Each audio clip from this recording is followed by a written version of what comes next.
سیدنا علی رضی اللہ تعالی عنہ ہماری آنکھوں کا نور ہیں، تو حضرت معاویہ رضی اللہ تعالی عنہ بھی ہمارے دلوں کا سرور ہیں۔ ہمیں دونوں سے محبت ہے، دونوں سے پیار ہے۔ کسی ایک کی محبت میں اتنا غلو کرنا کہ دوسرے کی شان میں گستاخیاں کرنے لگ جائیں، یہ مطلوب نہیں ہے۔ دونوں سے محبت کریں، اور جو ان کے ہاں اختلافات ہوا اس پر زبانیں بند کر لیں، اسی میں ہماری بچت ہے۔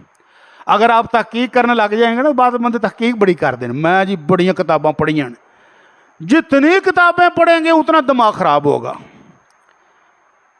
جو بندے میرے نمازی پرانے ہیں، کبھی سنا ہے کہ ہم نے اس ممبر پر کھڑے ہو کر کربلا کا واقعہ بیان کیا ہو؟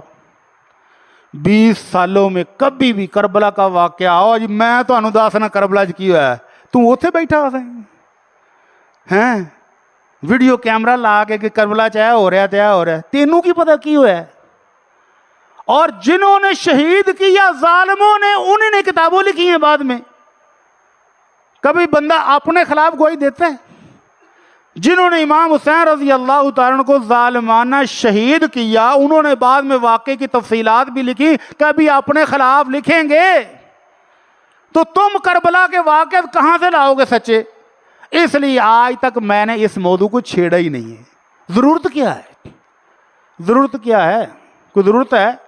اور وہ جو شعر لکھا کسی بدبخت شاعر کے، اسلام زندہ ہوتا ہر کربلا کے بعد، نعوذ باللہ اسلام فوت ہو گیا سی ہیں؟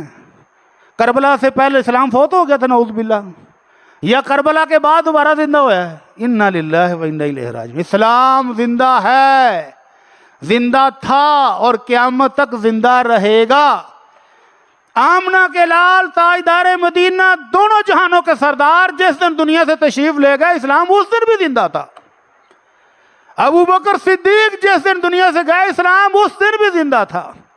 عمر فاروق، عثمان غنی جس دن شہید ہوئے، اسلام اس دن بھی زندہ تھا۔